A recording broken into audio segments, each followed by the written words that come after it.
I thought it was a nice cob oven.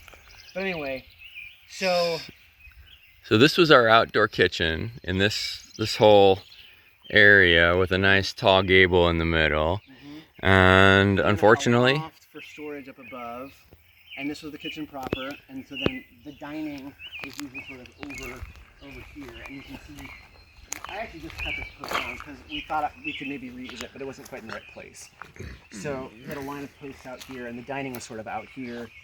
And it was also big enough you could actually drive a tractor through, which was sort of a cool gateway, experience. Everybody's kitchen should have one of those. I keep telling you that, Heather. Put the tractor in the kitchen. The tractor has to be able to come in the kitchen. Right next to the flour sifter. If it's too cold for you, it's too cold for the tractor. That's right.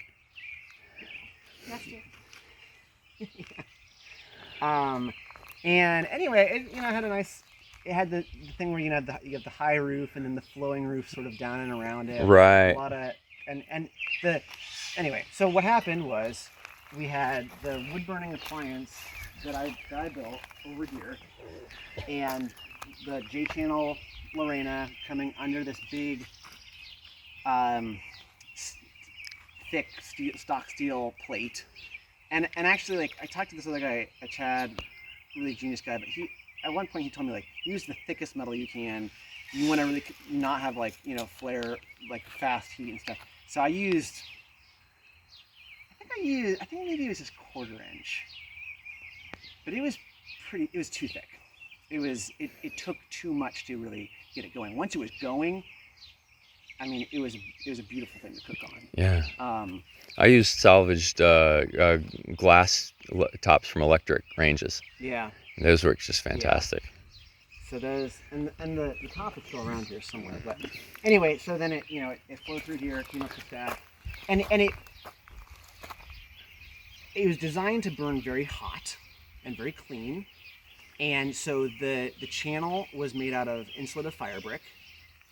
And then outside of that was perlite cement, and whatever, like probably like 3 or 4 inches of that, and it actually had an air feed.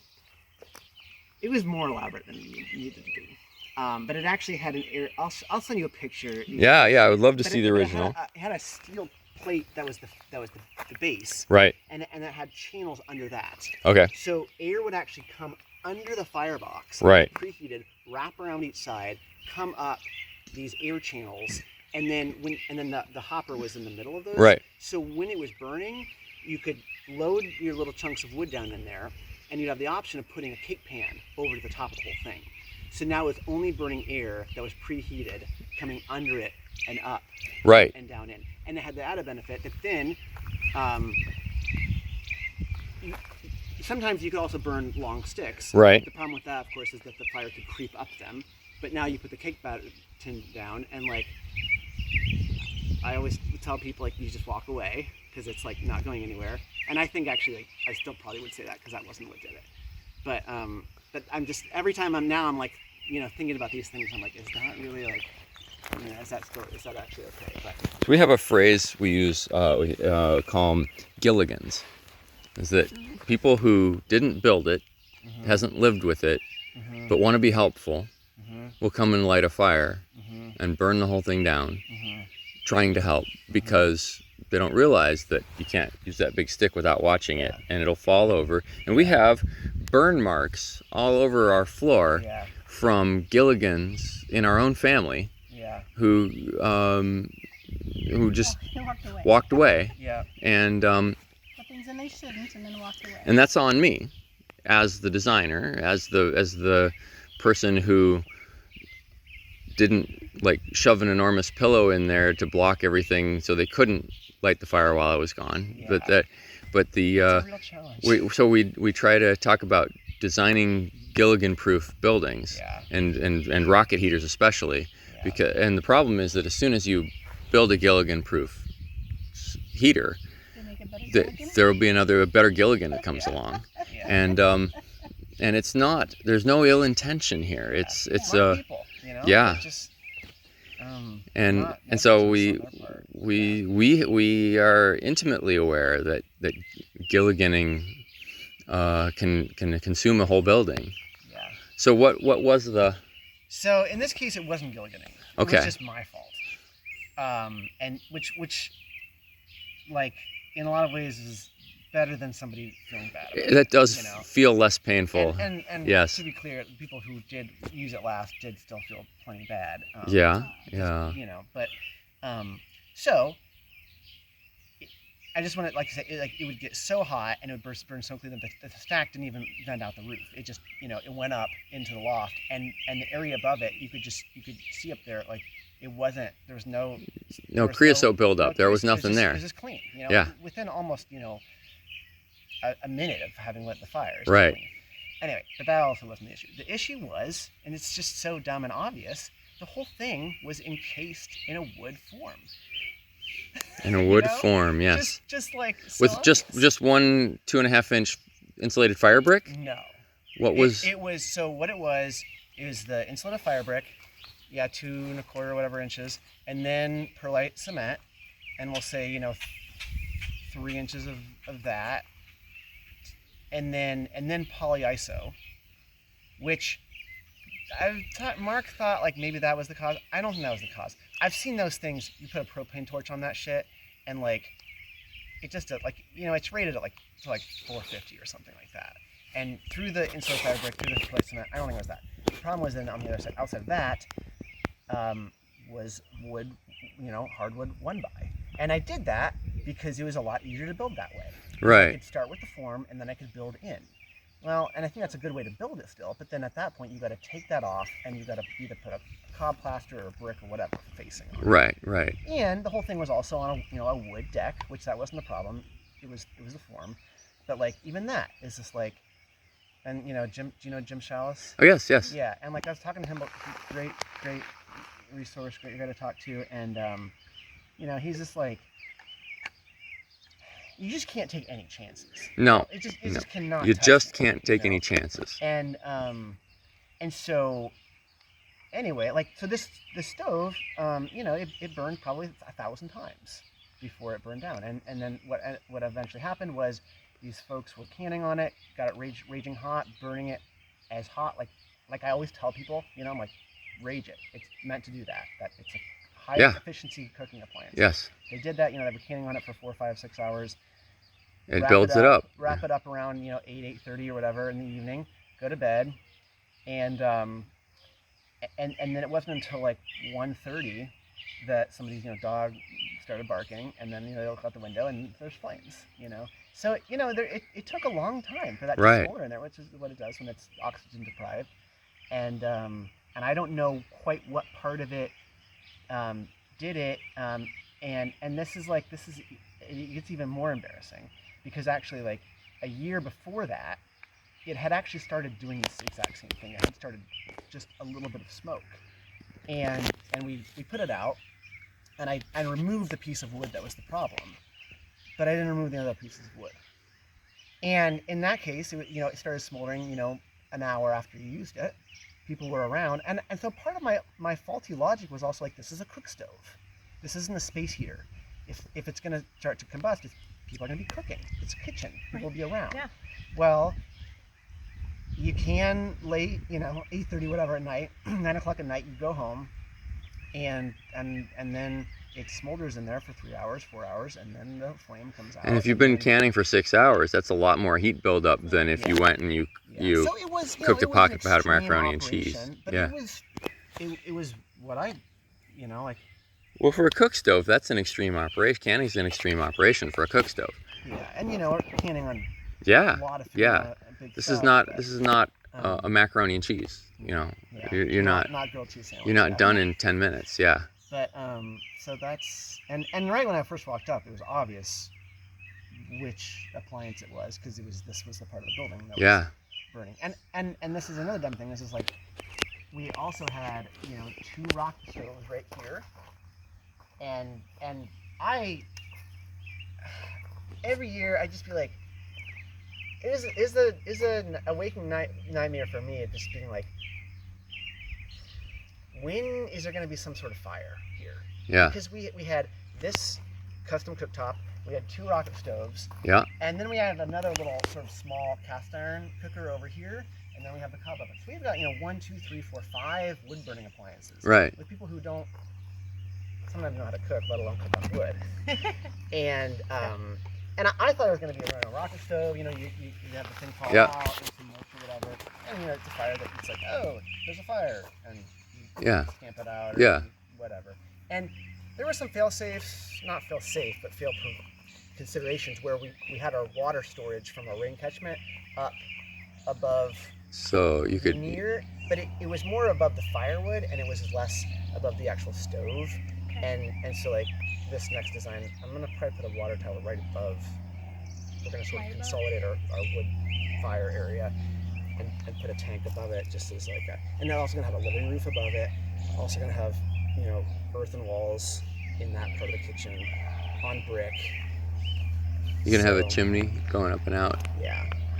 Yeah, with the double wall. Yeah, definitely. And this one had, that, but yeah, definitely Class A double wall. And stone floor instead of a deck. Yeah. Yeah. Yeah. All the things. Yeah. So, and it sucks because it's just like I love fire, and like there's a lot of people here who really are like, electricity, heat pumps, like propane's cleaner, and I'm just like, and I don't know how much this is like affecting those conversations, but like I hate to think that then this is like turns people off wood because It's I, the in my only opinion, local. It is a very good option. And solar doesn't work for canning so much. Yeah, and we do, we actually lost 2 solar ovens that were right next to it, but we can buy those again. Yeah, and they work well on daylight today, for sure. But yeah, Absolutely. you can't bake pizza in a solar oven. Nuts. No. Oh, well, thank you for sharing that. Yeah, and another thing I learned is that the flash point of combustibles changes over time. Definitely drops So down, here yes. again, you burn 500, 800 times, no problem. That 1000th time, like it has to not work 1,000 times, it has to work infinity times. Right. So very, very big lesson to learn. Yeah, and we've seen enough thermal masses sitting on top of wood where there's a hot spot just because it got really cold outside, so somebody stayed up all night feeding the fire instead of it dying down, and that hot spot never existed before, or that hot spot was just fine until suddenly it wasn't, and it catches the underside of the floor on fire. And we're trying to catalog those and have, or the places where people were so able to damp the fire down to make it last longer that they actually got creosote buildup in the chimney and had a genuine chimney fire in their rocket heater. Yeah. Because it was able to be damped down so far. Yeah. Well, hello, puppy. We're all Gilligans in some way. Yes, we are, and the more we can just like gently tease out what the improvements are going to be. Like in my county, the fire marshals won't let us put rocket stoves or ovens, pizza ovens, under a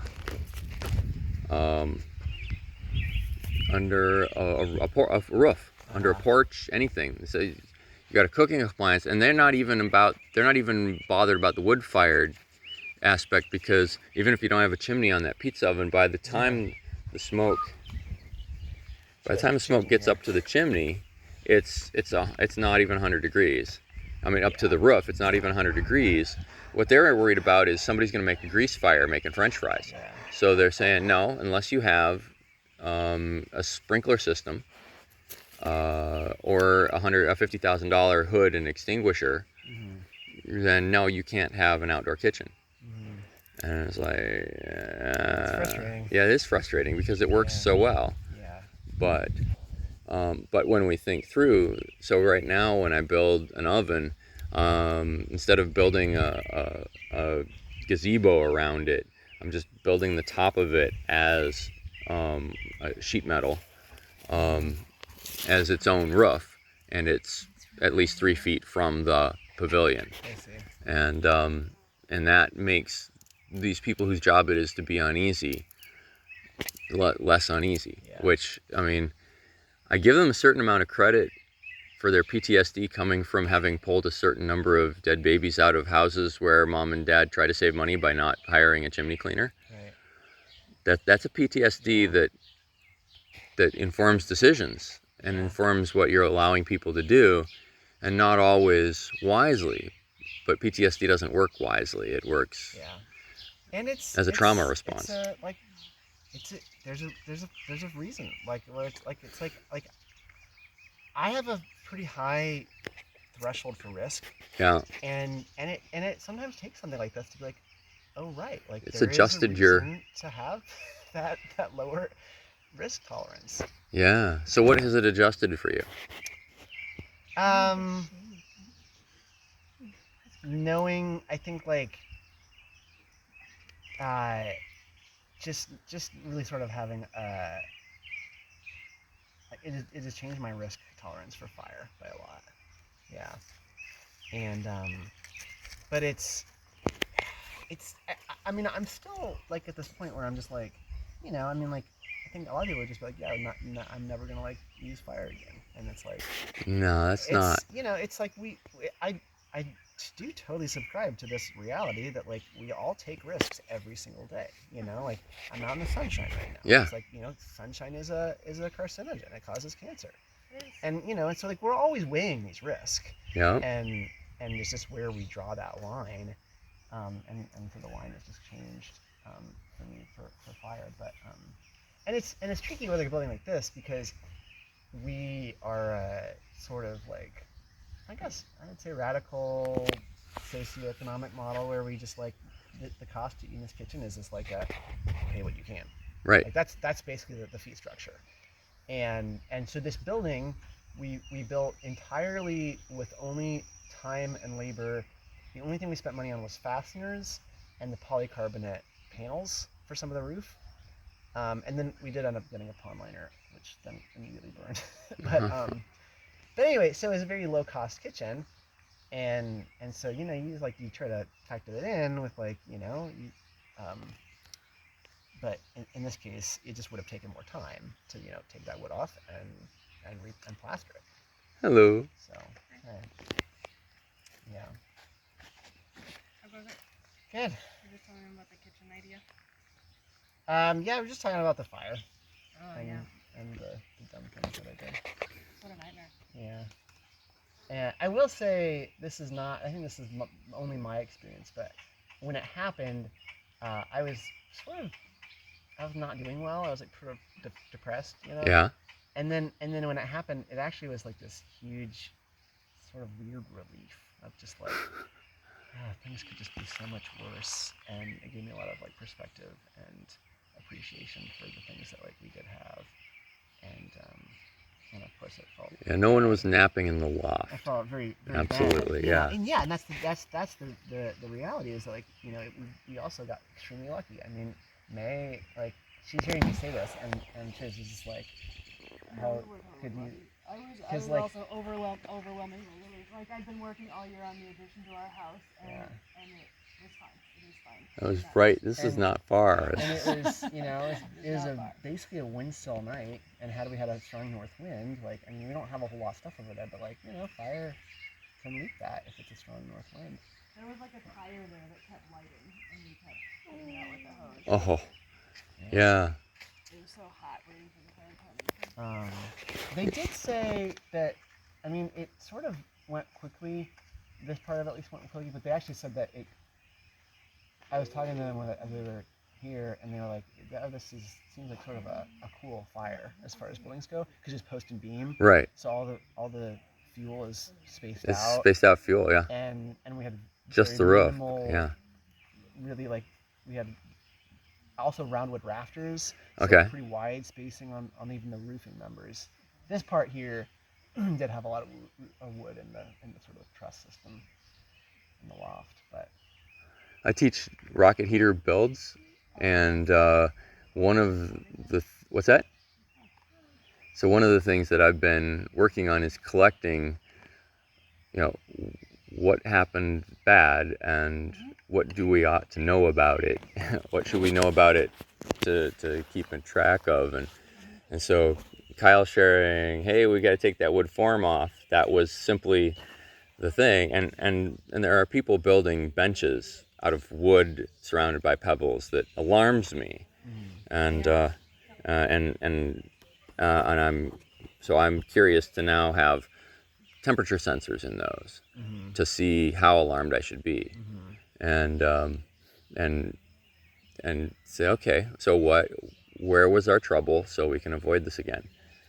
And sometimes it's just too close. It hurts too much for people to talk about without feeling faulted and ganged up on, and we lose the lovely opportunity to discuss it. And so it's been really great. Say, oh no, here's what happened. Yeah, Let's talk about it. definitely a huge responsibility, and yeah, like that, because it's like Ziggy's Clubhouse, you know. It's just like you got to talk about it. Yeah. So the lessons that I've learned, yeah, different risk tolerance, but having an air gap between any sort of heat source and combustibles, that's a lesson. Yes. And because it's like, you know, heat can build up, because that perlite cement in there, you know, is insulative, but it also has thermal mass. Transfers thermal. Transfers that Yep. heat. Even that foam, it's gonna desiccate, it's gonna heat up, Hey. and then at some point you can have smoldering. Yeah. So having an air gap that allows cooling is important. And so like on this, so this building burned down, and then the next week I was supposed to start doing this like masonry heater. Mm-hmm. It was, you know, $5,000, $6,000 instead of $50 in an occupied house that we had a lot of work going into it. And so I was like, okay, Liz, like, just so you know, like, I just built something that burned the building down. Like, and she was like, you're not gonna get out of it that easy. I was like, okay. But then in this one, it is a big mass heater, masonry heater, and there is a stud frame wall that's sort of nearby, and you know, you talk to people who have done stuff, you know, you or Jim Shallis, you know, like, okay, is this, you know, okay? And it's like, yeah, it's okay, but we're not gonna cob up to that stud. We're going to leave a gap. We're gonna put a little lath so you can plaster over it, but we're gonna leave a hole in the bottom, hole in the top. So the air circulates naturally. Yep. I like to have a visual air gap. Even best where I can actually go, is that warm? Yeah. Okay, no, stop the fire. Or nah, that's I'm not leaving this room. Yeah. With this going. Yeah. Or that's fine. Yeah. I like to be able to touch it and look at it. We will be able to touch the bottom and the top. And you could also actually probably get a temperature gun. Oh yeah, I love those. Harbor Freight's got a one that goes up a lot higher now.